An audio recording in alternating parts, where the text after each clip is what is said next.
विपक्ष को एकजुट होकर मजबूती से भारतीय जनता पार्टी के खिलाफ चुनाव की तैयारी करनी होगी, क्योंकि भारतीय जनता पार्टी किसान ही नहीं, किसान के साथ जो देश का युवा है, हमारे प्रदेश की देश की जो महिलाएं हैं और जो मध्यम वर्गीय है या फिर निम्न वर्गीय मध्यम वर्गीय लोग जो हैं, जो मजदूर हैं और जो छोटे छोटी नौकरियां करते हैं 10,000, 15,000, 20,000 की, तो इनके हित में काम नहीं कर रही हैं। अब आप एक बताइए, मैं एक आर्टिकल पढ़ रहा था, उसमें ये बताया गया है कि जो देश के बड़े बड़े पूंजीपति हैं उनको तो आपने टैक्स रिबेट के नाम पे सब्सिडी दे दी, और वो सब्सिडी दी गई है उनको 15 से 25% तक। जो बड़े उद्योगपति हैं उनको 30% अपनी आय का 30% सरकार को टैक्स देना होता है, उसमें से 20-22% तो इन्होंने सब्सिडी दे दी।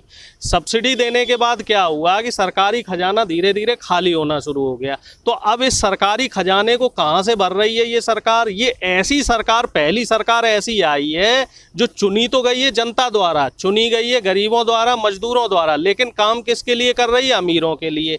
तो अब उस सरकारी खजाने को भरने के लिए इन्हें डीजल के, पेट्रोल के, घरेलू गैस के और जो रोजमर्रा के सामान हैं उनकी कीमतें लगातार बढ़ानी पड़ रही हैं। सिर्फ डीजल और पेट्रोल के दामों से पिछले 5 साल में 12.5 लाख करोड़ रुपए का राजस्व इस सरकार ने वसूला है। तो साफ तौर पे आप देख रहे हैं कि इतनी जो मार है, ये मार किस पे पड़ी है? आम आदमी पे पड़ी है।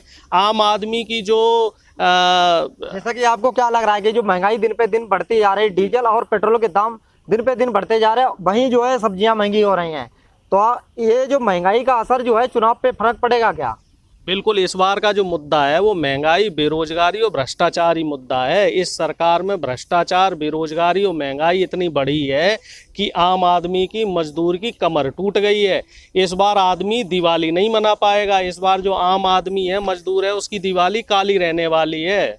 घरेलू सिलेंडर 1,000 रुपये का हो गया, कॉमर्शियल सिलेंडर 2,000 रुपये का हो गया, डीजल पेट्रोल की कीमत आप देख ही रहे हैं। सब्जियों की कीमत देखो, इस समय कोई भी सब्जी 50 रुपये, 60 रुपये से कम नहीं है। जो टमाटर है वो 60 रुपये, प्याज भी आपका 50-60 रुपये मिल रहा है। कोई सब्जी आप बाज़ार में चले जाओ 50-60 रुपये किलो मिल रही है। तो आदमी के लिए तो इस समय ये समस्या आ रही है कि वो 2 वक्त की रोटी का जुगाड़ कैसे करे।